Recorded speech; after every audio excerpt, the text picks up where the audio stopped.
President Faust, my fellow honorands, Carl, that was so beautiful. Thank you so much. And James Rothenberg, Stephanie Wilson, Harvard faculty, with a special bow to my friend, Dr. Henry Louis Gates. All of you alumni, with a special bow to the class of '88 and your $115 million.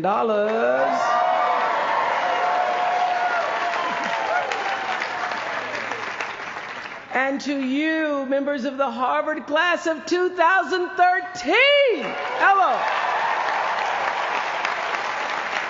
I thank you for allowing me to be a part of the conclusion of this chapter of your lives and the commencement of your next chapter. To say that I'm honored doesn't even begin to quantify the depth of gratitude that really accompanies an honorary doctorate from Harvard. Not too many little girls from rural Mississippi have made it all the way here to Cambridge, and I can tell you that I consider today, as I sat on the stage this morning getting teary for you all and then teary for myself, I consider today a defining milestone in a very long and a blessed journey.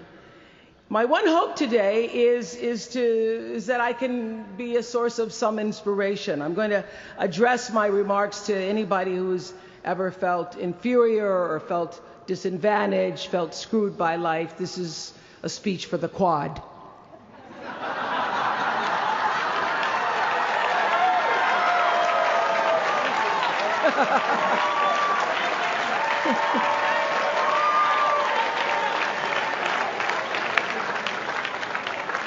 Actually, I was so honored. I wanted to do something really special for you. I wanted to be able to have you look under your seats and there would be free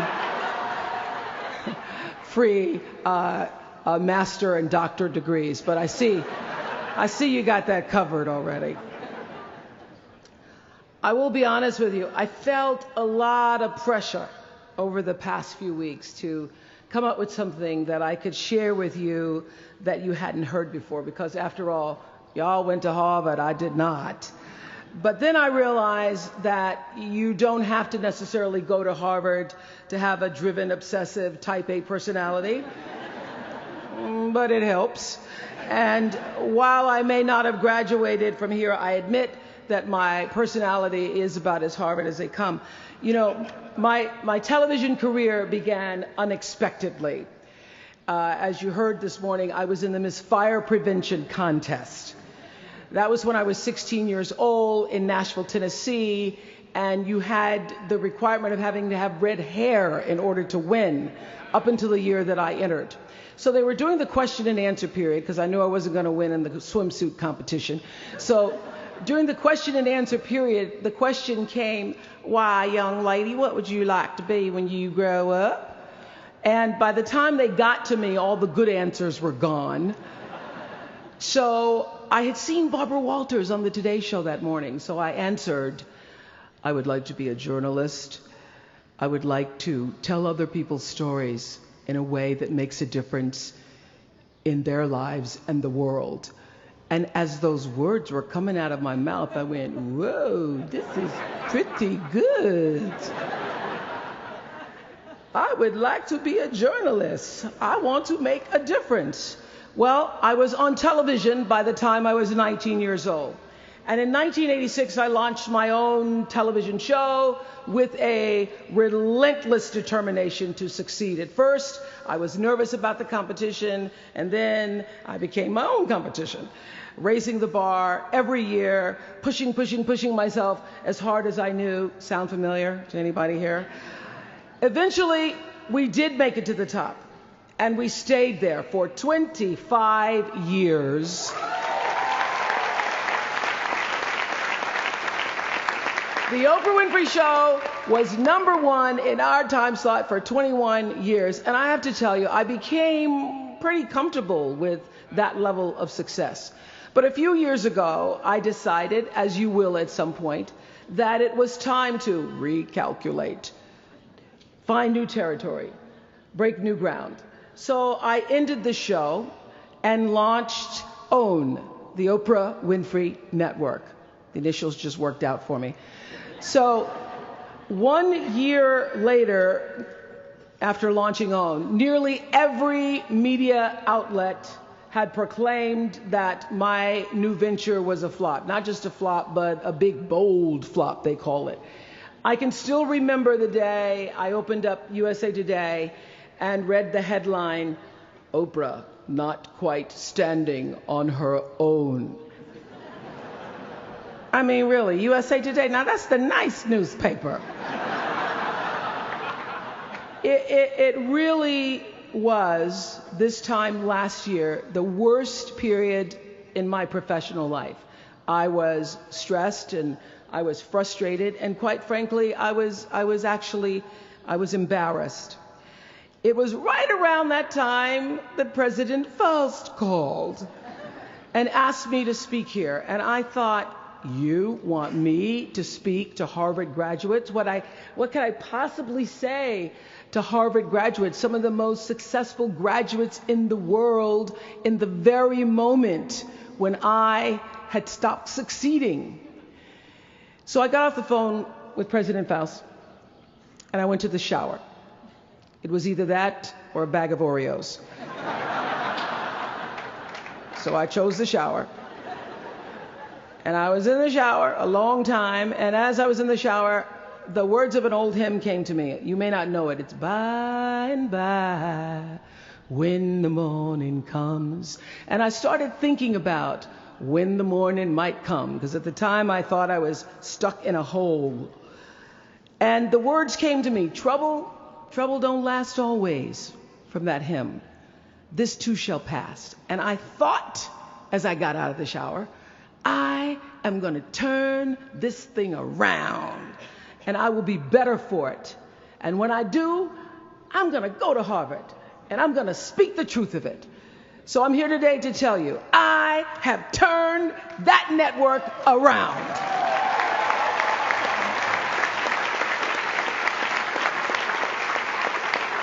So, and when you're down in the hole, when that moment comes, it's really okay to feel bad for a little while.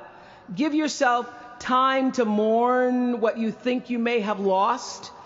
But then, here's the key.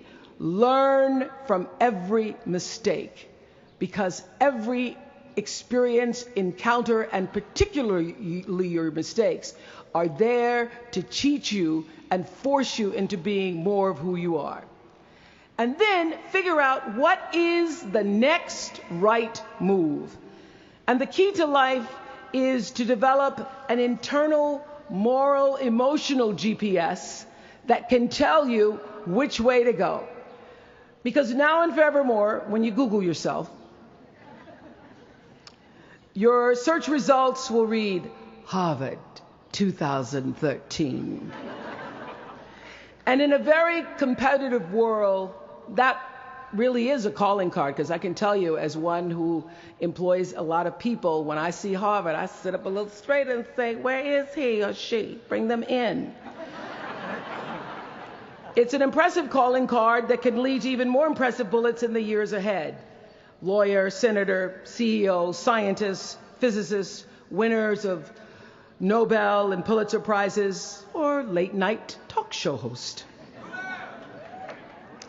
But the challenge of life, I have found, is to build a resume that doesn't simply tell a story about what you want to be, but it's a story about who you want to be. It's a resume that doesn't just tell a story about what you want to accomplish, but why.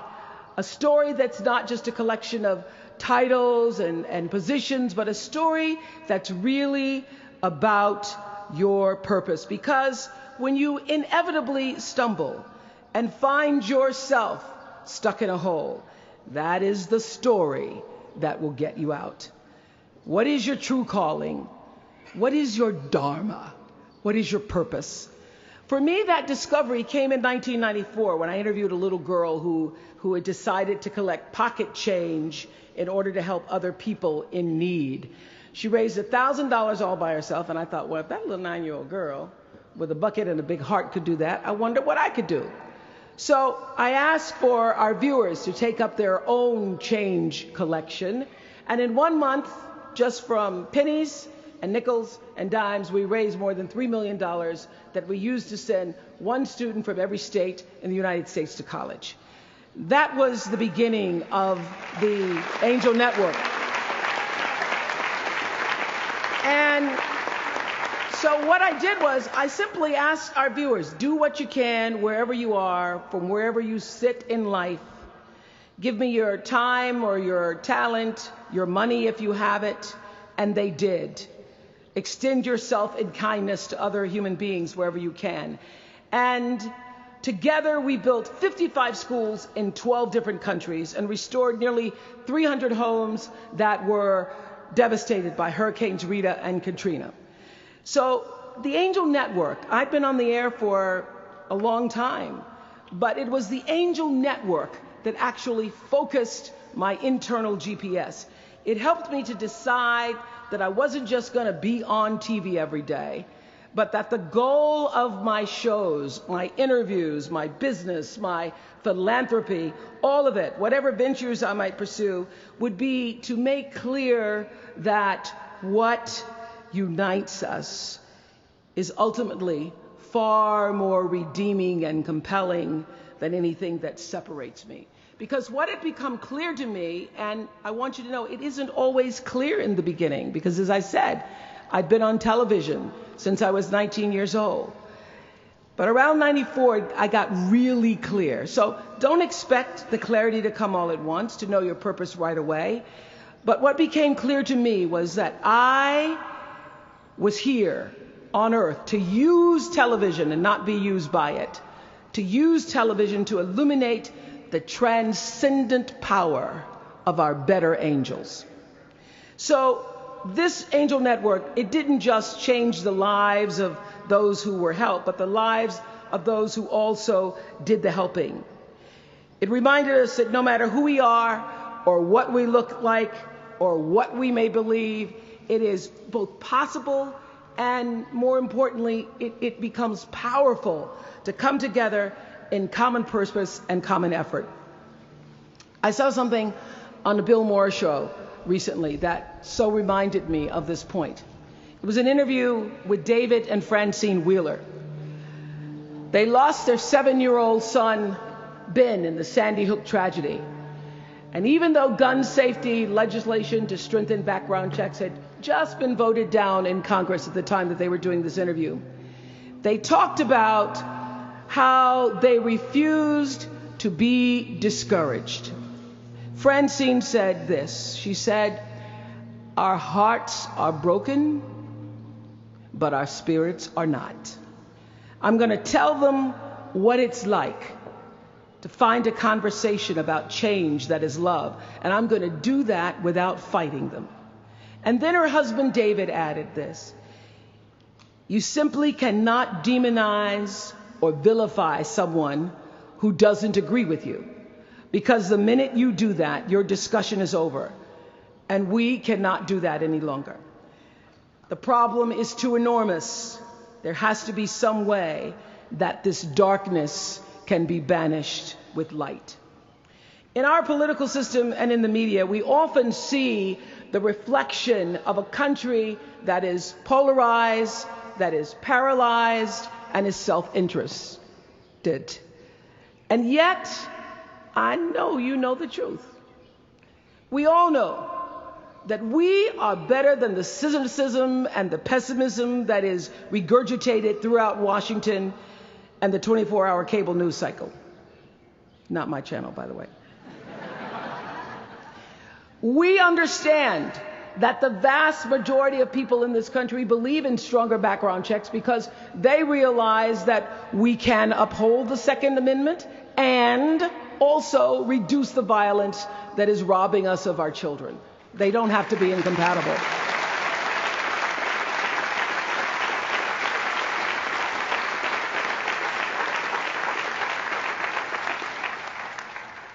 And we understand that most Americans believe in a clear path to citizenship for the 12 million undocumented immigrants who reside in this country, because it's possible to both enforce our laws and at the same time embrace the words on the Statue of Liberty that have welcomed generations of huddled masses to our shores. We can do both.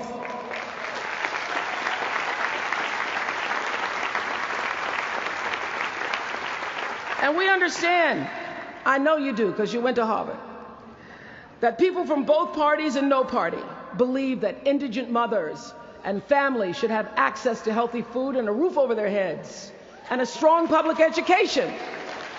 Because here in the richest nation on earth, we can afford a basic level of security and opportunity. So the question is, what are we going to do about it? Really, what are you going to do about it? Maybe you agree with these beliefs, maybe you don't. Maybe you care about these issues, or maybe there are other challenges that you, class of 2013, are passionate about. Maybe you want to make a difference by serving in government. Maybe you want to launch your own television show. Or maybe you simply want to collect some change. Your parents would appreciate that about now. The point is, your generation is charged with this task of breaking through what the body politic has thus far made impervious to change.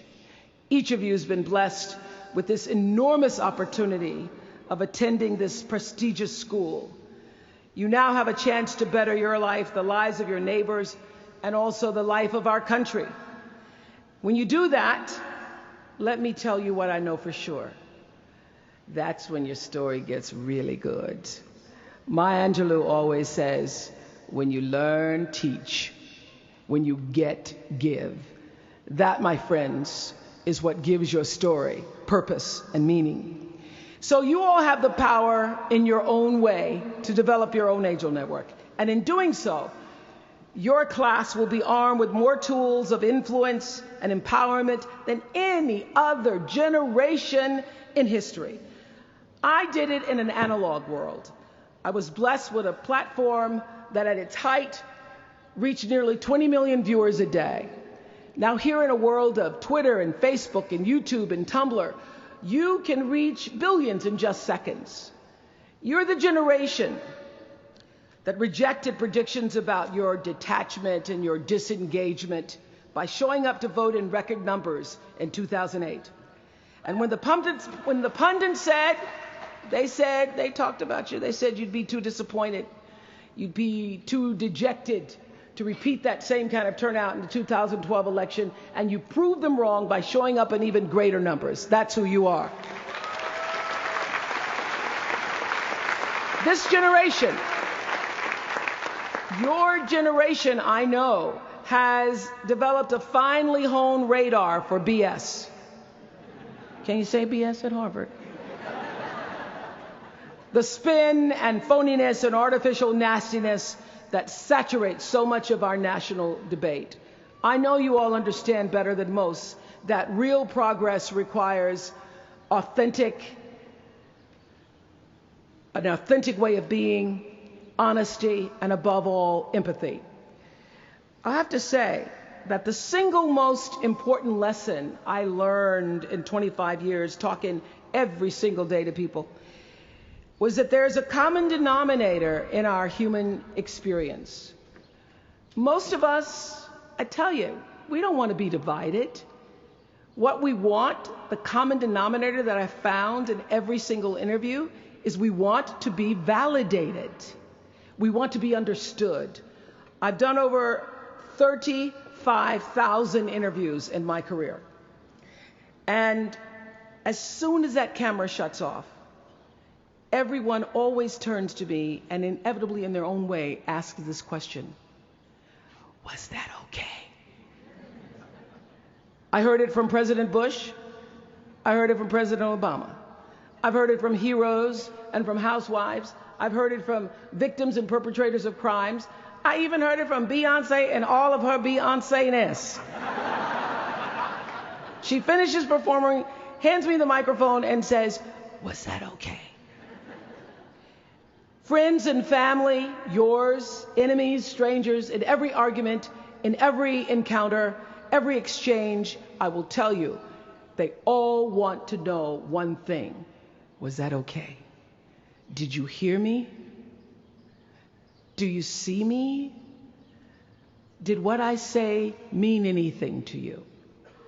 And even though this is the college where Facebook was born, my hope is that you will try to go out and have more face-to-face conversations with people you may disagree with.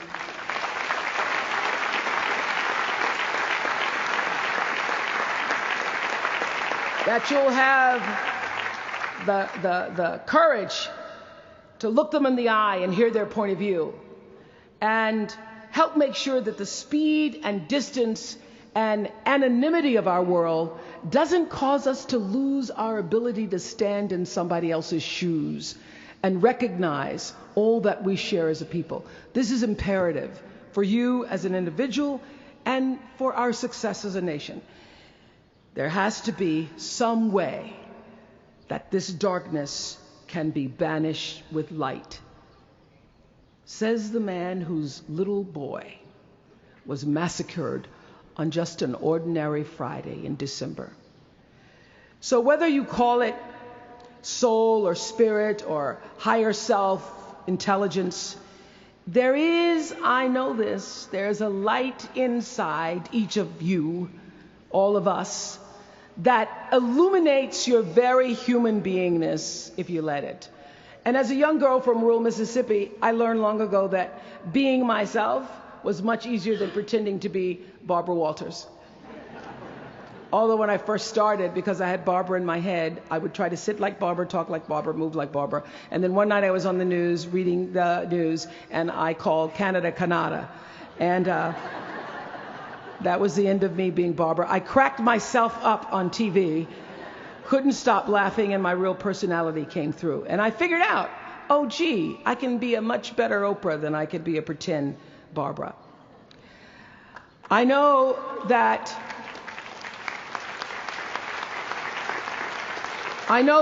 you all might have a little anxiety now and hesitation about leaving the comfort of college and putting those Harvard credentials to the test. But no matter what challenges or setbacks or disappointments you may encounter along the way, you will find true success and happiness if you have only one goal. There really is only one, and that is this: to fulfill the highest, most truthful expression of yourself as a human being. You want to max out your humanity by using your energy to lift yourself up, your family, and the people around you.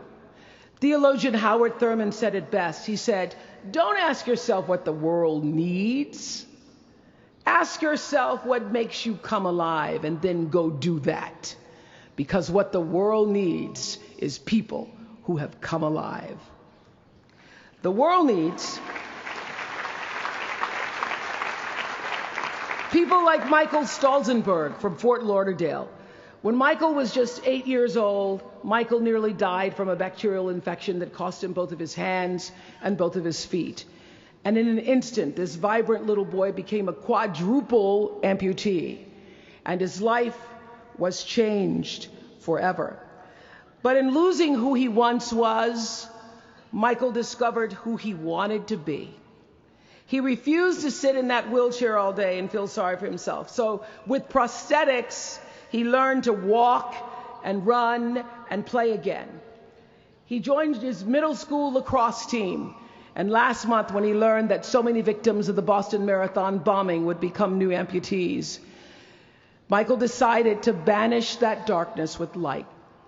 Michael and his brother Harris created MikeysRun.com to raise $1 million for other amputees by the time Harris runs the 2014 Boston Marathon. More than 1,000 miles away from here, these two young brothers are bringing people together to support this Boston community the way their community came together to support Michael. And when this 13-year-old man was asked about his fellow amputees, he said this: "First, they will be sad. They're losing something they will never get back. And that's scary. I was scared. But they'll be okay. They just don't know that yet. We might not always know it.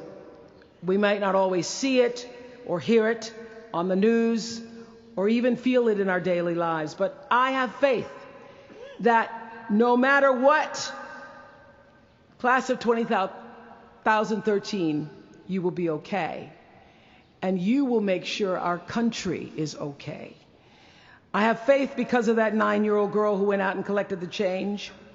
I have faith because of David and Francine Wheeler. I have faith because of Michael and Harris Stolzenberg. And I have faith because of you, the network of angels sitting here today.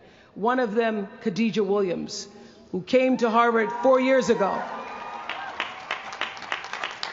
Khadijah had attended 12 schools in 12 years, living out of garbage bags amongst pimps and prostitutes and drug dealers, homeless, going into department stores, Walmart in the morning to bathe herself so that she wouldn't smell in front of her classmates. And today she graduates as a member of the Harvard class of 2013.